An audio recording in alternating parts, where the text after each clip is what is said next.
Parlez en français avec une grammaire correcte et un accent naturel. Vous avez vu les films. Le héros se réveille dans un hôpital vide. Les rues sont calmes. Peut-être qu'un brouillard dramatique s'installe. Il se saisit d'une arbalète, trouve un blouson de cuir et commence son périple solitaire et stylé à travers les terres dévastées. Adorable. Voici ce qu'Hollywood oublie commodément de mentionner. Ce gars serait mort en 3 jours. Pas à cause des zombies, pas à cause des pillards, ni d'un ours mutant revanchard. Il serait mort parce qu'il n'a pas compris une vérité fondamentale de la civilisation moderne. Votre ville n'est pas construite pour vous, elle est construite autour de vous. Et au moment où les systèmes qui la maintiennent en vie s'éteignent, cette ville devient une arme pointée directement sur votre crâne. Ce soir, nous ne parlons pas d'apocalypse de fiction. Nous ne parlons pas d'IEM, de guerre nucléaire ou d'un virus qui transforme les gens en cannibales. Nous parlons de quelque chose de bien plus terrifiant. Nous parlons d'un mardi ordinaire, d'une défaillance du réseau en cascade, d'une éruption solaire qui grille les transformateurs, d'une cyberattaque qui paralyse la côte Est. Choisissez votre poison. La cause importe peu. Ce qui compte, c'est le résultat. Et dans cette ville américaine spécifique, ce résultat est le même. Une mort massive en moins de 72 heures. Pas parce que les gens paniquent, pas parce que la société s'effondre dans le chaos, mais à cause de 3 forces qui se moquent éperdument de votre instinct de survie, de votre kit d'urgence ou du nombre d'épisodes de cette émission de survivalisme que vous avez dévoré le week-end dernier. La géographie, la thermodynamique, la logistique. Ces 3 cavaliers attendent patiemment depuis des siècles. Votre climatisation les a tenus à distance. Vos autoroutes inter-États les ont soudoyés avec du carburant diesel. Vos épiceries les ont payés avec des calendriers de livraison en flux tendu. Mais dès que les lumières s'éteignent, la trêve est terminée. Et si vous vivez dans l'une de ces 7 villes, vous n'êtes pas un survivant. Vous n'êtes pas un survivaliste. Vous n'êtes pas prêt. Vous êtes un inventaire. Parlons donc de cercueils en béton, parlons de tombes verticales, parlons des endroits où l'ingénierie moderne se transforme, passant de votre plus grand allié à votre bourreau le plus efficace.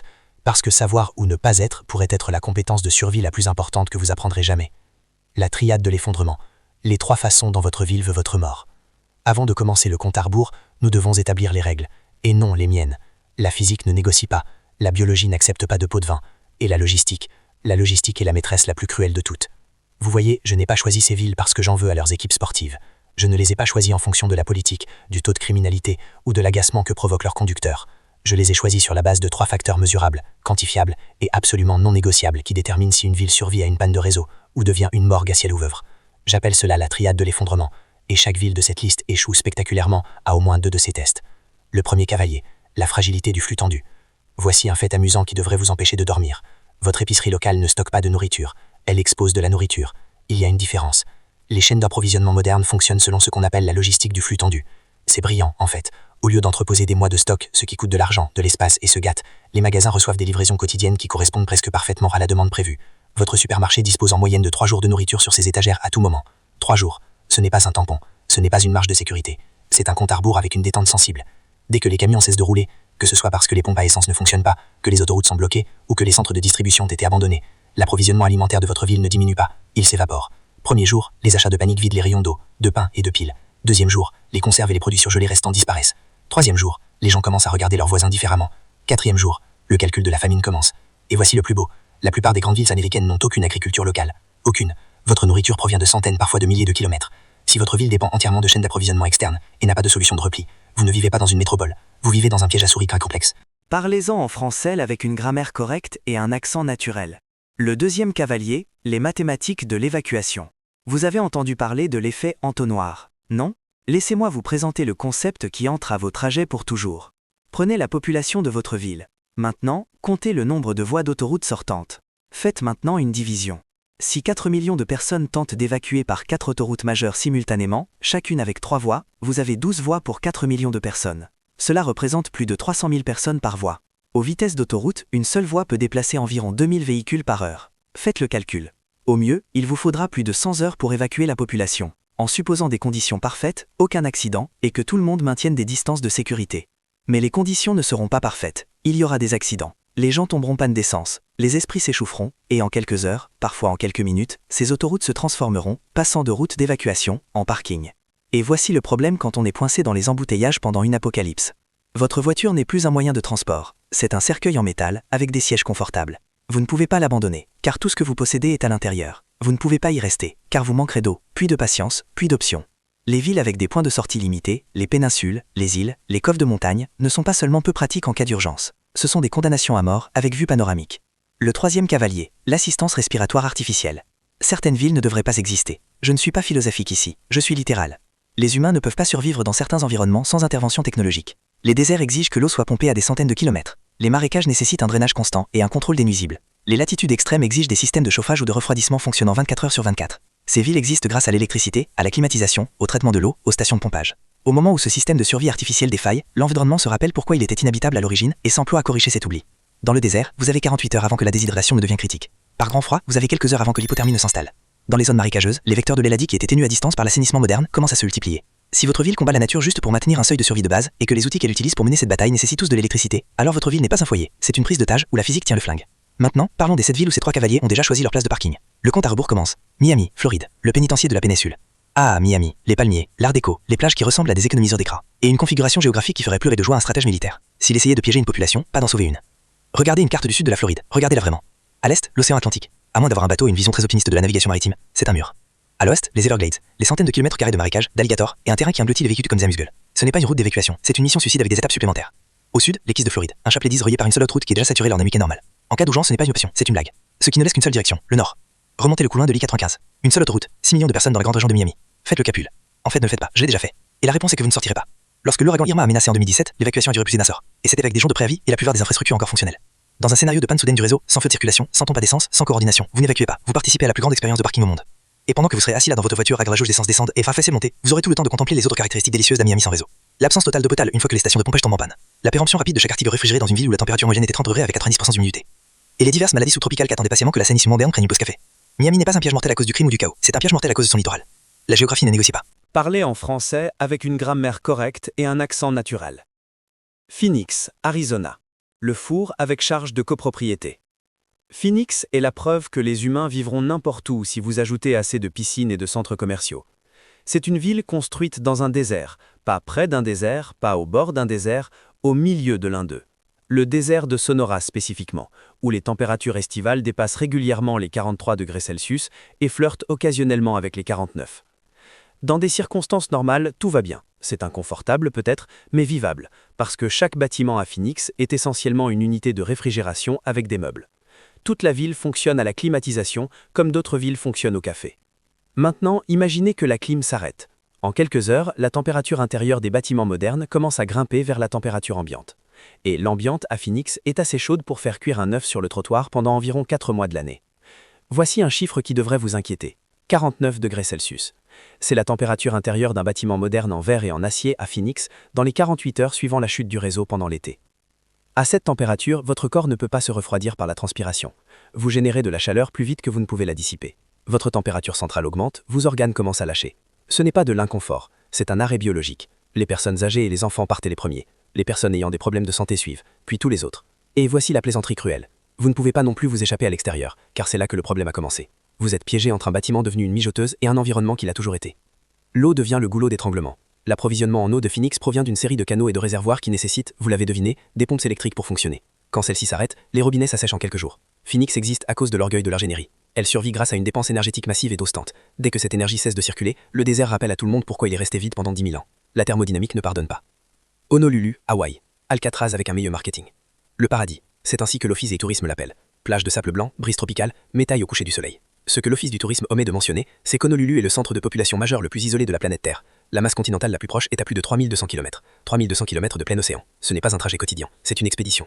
Maintenant considérez ceci. 90% de la nourriture d'Hawaï est importée, pas produite localement et complétée par des importations. Importée. Presque tout arrive par cargo. Dans une perturbation de la chaîne d'approvisionnement mondiale, même pas un effondrement, juste une perturbation, ces navires cessent de venir. C'est peut-être une grève portuaire, peut-être une pénurie de carburant, peut-être les défaillances en cascade qui accompagneraient un événement majeur de panne de réseau sur le continent. Peu importe pourquoi. Ce qui compte, c'est ce qui se passe ensuite. 72 heures, c'est le temps qu'il faut avant que les étagères des magasins ne soient vides. Et contrairement à Miami ou Phoenix, il n'y a pas d'état voisin où se rendre en voiture. Il n'y a pas d'option, partir à la campagne. Il n'y a pas de plan de repli, sortir à pied s'il le faut. Vous êtes sur une île. Une magnifique île tropicale, horriblement isolée, avec près d'1 million d'autres personnes, qui sont toutes sur le point d'avoir très, très faim. Le concept de « bugging out » n'existe pas à Hawaï. Où iriez-vous? L'île d'à côté a eu même problème. L'océan n'est pas votre ami. C'est un fossé de 3200 km. Honolulu n'est pas un piège mortel à cause de la violence ou des catastrophes. C'est un piège mortel à cause de la distance. La logistique ne fait pas d'exception pour le paradis. Chicago, Illinois. Le congélateur vertical. Nous devons parler du calendrier, parce qu'un scénario de panne de réseau à Chicago en juillet est un problème. Un scénario de panne de réseau à Chicago en janvier est une condamnation à mort écrite dans la glace. La température moyenne de Chicago en janvier tourne autour de -4 degrés Celsius. Imaginez maintenant que vous vivez dans l'un des nombreux gratte-ciels de Chicago. Vous êtes au 40e étage. Belle vue, superbes équipements. Absolument aucune chance de survie si le chauffage s'éteint.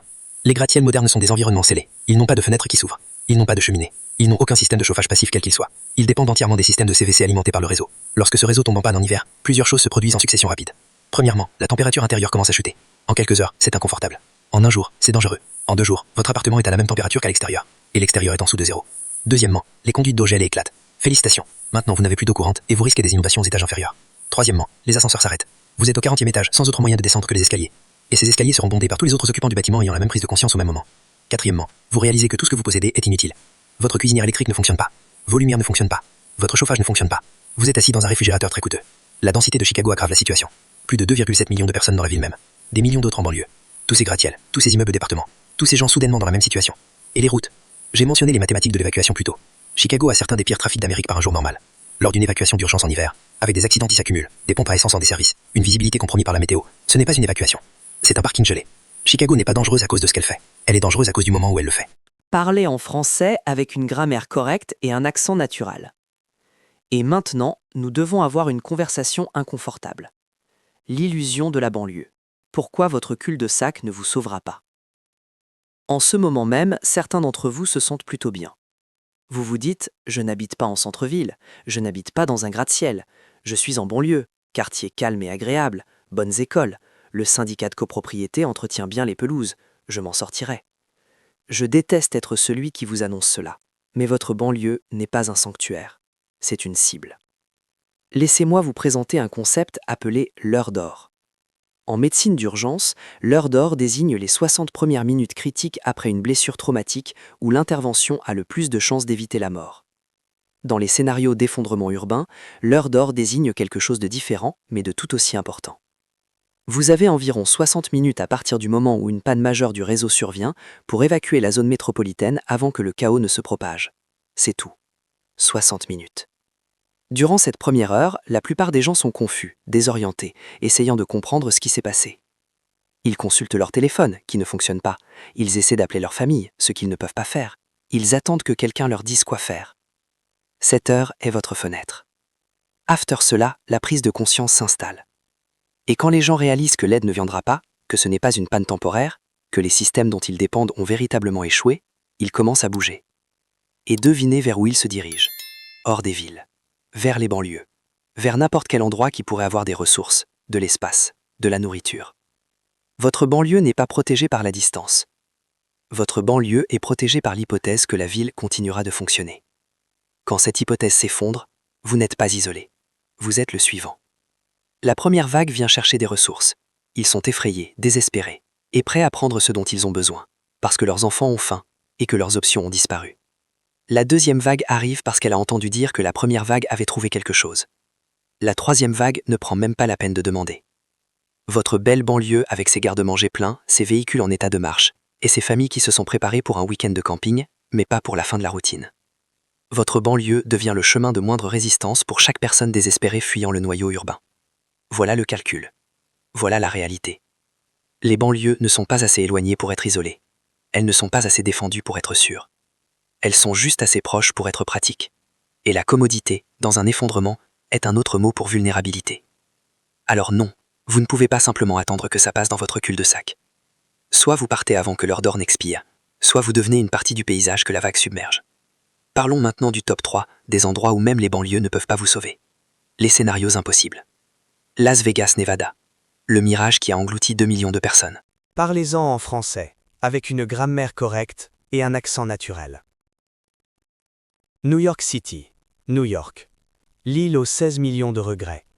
Manhattan. Le cœur du commerce mondial, la capitale financière du monde. Une petite île regorgeant de plus de personnes par centimètre carré que presque n'importe où ailleurs sur Terre. 1,6 million de personnes vivent sur l'île de Manhattan. Pendant une journée de travail, ce nombre grimpe à plus de 4 millions. Tous sur une île d'environ 3 km de large et 21 km de long, reliés au monde extérieur par des ponts et des tunnels. Pensez-y un instant. Chaque personne sur cette île y est arrivée en traversant l'eau, par un pont, un tunnel, un ferry. Il n'y a pas d'autre moyen d'entrer ou de sortir. Dans un scénario de panne de réseau, ces ponts et tunnels deviennent les seules choses qui comptent. Et historiquement, en période de crise, la première chose que font les autorités est de contrôler ces points de passage. C'est arrivé pendant la panne de 1977. C'est arrivé après le 11 septembre. Cela arrivera encore. Quand le chaos éclate sur l'île, et lors d'une panne de réseau prolongée, le chaos est garanti, les ponts sont fermés. Pas par malveillance, mais par mathématiques. On ne peut pas avoir 4 millions de personnes essayant de traverser 6 ponts simultanément. La structure ne tiendrait pas. Le flux ne fonctionnerait pas. Des gens mourraient sur les ponts eux-mêmes, écrasés, piétinés, tombés. Alors, ils les ferment. Ils contiennent la situation. Ils attendent que l'ordre soit rétabli. Mais dans un véritable scénario d'effondrement du réseau, l'ordre ne revient pas. Pas de sitôt, pas à temps. Et soudain, tout le monde sur l'île de Manhattan réalise qu'il est pris au piège. Le métro est inutile. Un réseau de tunnels sombres s'inondant d'eau souterraine maintenant que les pompes ont lâché. Quiconque est surpris sous terre quand les lumières s'éteignent vit un cauchemar qui n'a pas de sauvetage à la clé. Les rues sont instantanément bloquées. À Manhattan, il n'y a nulle part où aller pour le trafic dans des conditions normales. En cas d'urgence, cela devient un canyon métallique de véhicules à l'arrêt. Les bâtiments, extension verticale du problème. Pas d'eau au-dessus du 6e étage une fois que les pompes échouent. Pas de moyen de monter ou de descendre sauf les escaliers. Des millions de personnes dans des gratte-ciel. Chaque étage devenant un espace moins vivable que celui du dessous. Quant à l'approvisionnement alimentaire, Manhattan est un désert alimentaire au sens le plus pur. Il n'y a pas l'agriculture, pas de réserve, juste des restaurants et des épiceries de quartier qui seront vides en quelques heures, et 1,6 million de personnes qui sont très, très loin de leur prochain repas. Être piégé à Manhattan lors d'un effondrement du réseau ne consiste pas à survivre jusqu'à ce que les secours arrivent. Il s'agit d'accepter que les secours ne viendront pas, et que tout le monde autour de vous fait la même constatation. La densité est une efficacité par beau temps. Par mauvais temps, la densité est un facteur multiplicateur de catastrophes. Los Angeles, Californie, la cuvette de feu. Et nous y voilà, en haut de la liste. L'endroit qui échoue à chaque test de la triade de l'effondrement si radicalement que c'en est presque impressionnant. Los Angeles, la cité des anges, capitale mondiale du divertissement, et l'endroit le plus dangereux d'Amérique quand le réseau lâche. Commençons par l'eau, car c'est là que tout s'écroule. Los Angeles compte près de 4 millions d'habitants dans la ville même, plus de 10 millions dans le comté, 18 millions dans la grande zone métropolitaine. Et elle tire 85% de son eau d'ailleurs. Pas une partie de son eau, pas une eau d'appoint. La grande majorité de chaque goutte qui sort d'un robinet de Los Angeles a été pompée, transportée et acheminée de centaines de kilomètres de distance. L'aqueduc de Californie, l'aqueduc du fleuve Colorado, l'aqueduc de Los Angeles. Des projets d'ingénierie massive qui nécessitent des stations de pompage massives, qui nécessitent des quantités massives d'électricité. Quand le réseau lâche, ces pompes s'arrêtent. Et quand ces ponts s'arrêtent, Los Angeles commence à mourir de soif. Mais c'est là que ça empire, bien pire. Los Angeles est construite sur une poudrière. Le chaparral environnant, les vents de Santa Ana, les conditions de sécheresse chronique, c'est un écosystème qui ne demande qu'à brûler. Chaque année, des incendies ravagent la région. Chaque année, ils s'aggravent. Et chaque année, la seule chose qui sépare ces incendies du noyau urbain est l'infrastructure de lutte contre les incendies, qui fonctionne à l'eau, laquelle nécessite des pompes, lesquelles ont besoin d'électricité. Vous voyez où cela mène. Dans un scénario de panne de réseau, les bornes d'incendie n'ont plus de pression, les casernes de pompiers n'ont plus d'eau, et les incendies, qui se déclaveront inévitablement, que ce soit par accident, à cause de cuisinières sans surveillance ou de quelque chose de plus délibéré, n'ont rien pour les arrêter. Maintenant, combinez cela avec le problème de l'évacuation. Los Angeles a le pire trafic d'Amérique. Le pire lors d'une journée normale, avec toute l'infrastructure opérationnelle. Quand 10 millions de personnes tentent de partir simultanément, sans feu de circulation, avec des incendies qui se propagent, avec des routes bloquées par accident et véhicules abandonnés, avec des pompes à essence hors service. Ce n'est pas une évacuation, c'est une tempête de feu avec un public. Les vents de Santa Ana soufflent du désert vers la côte. Ils poussent les feux vers l'ouest, vers les centres de population, vers les autoroutes congestionnées, vers les gens qui pensaient avoir le temps de s'échapper. Los Angeles ne fait pas qu'échouer à la triade de l'effondrement. Elle démontre pourquoi cette triade existe. Pas d'eau, pas de sortie, aucune marge d'erreur. Une ville de 18 millions d'habitants bâtie sur l'arrogance, maintenue par une infrastructure qui repose sur le fil du rasoir, et absolument, catastrophiquement, non préparée, pour le jour où ce fil tranchera. Quand les lumières s'éteindront à Los Angeles, la ville brûlera, et il n'y aura nulle part où fuir, rien vers quoi courir, et personne ne viendra éteindre les flammes. Voilà donc le topo. 7 villes. 7 façons différentes dont l'ingénierie moderne et la réalité géographique conspirent pour créer des zones de massacre parfaites dès que nos systèmes soigneusement équilibrés basculent. L'entonnoir de la péninsule de Miami, le piège thermodynamique de Phoenix, l'isolement insulaire d'Honolulu, le congélateur vertical de Chicago, le mirage du désert de Vegas, la cage insulaire de New York, la boule de feu de Los Angeles. Aucune de ces villes n'est intrinsèquement maléfique. Aucune n'a été conçue pour tuer ses habitants. Ce sont simplement des endroits où la marge entre la civilisation et la catastrophe est mince comme une lame de rasoir. Et les filets de sécurité que nous avons construits sont faits d'électricité et de carburant diesel. Vous vous demandez peut-être quelle est la conclusion ici. Quel est le conseil concret? Quelle est la stratégie de survie? C'est simple et c'est inconfortable. Si vous vivez dans l'un de ces endroits, votre stratégie ne peut pas être de rester confiné chez vous. Elle ne peut pas être d'attendre la FEMA. Elle ne peut pas être d'espérer que le gouvernement règle le problème. Votre stratégie doit être l'évacuation préemptive. Vous devez partir avant que les informations ne vous le disent, avant que les autorités ne fassent des annonces, avant que tout le monde ne réalise ce qui se passe. Parce qu'au moment où il devient évident que vous devez partir, il est déjà trop tard. L'heure d'or a expiré. Les autoroutes sont des parkings, les ponts sont fermés, la fenêtre s'est refermée. Cela signifie avoir un plan, un vrai plan, pas une vague idée que vous improviserez. Une destination physique située à plus d'un plein d'essence, un itinéraire qui évite les points de congestion évidents, un point de déclenchement, une condition spécifique qui, lorsqu'elle est remplie, vous fait exécuter le plan immédiatement sans attendre de confirmation. Cela signifie accepter que vous puissiez évacuer sur une fausse alerte, que vous puissiez vous sentir idiot de conduire jusqu'à la ferme de votre oncle parce que le courant a été coupé pour ce qui s'est avéré être un transformateur grillé. Mieux vaut se sentir idiot que de ne plus rien ressentir du tout.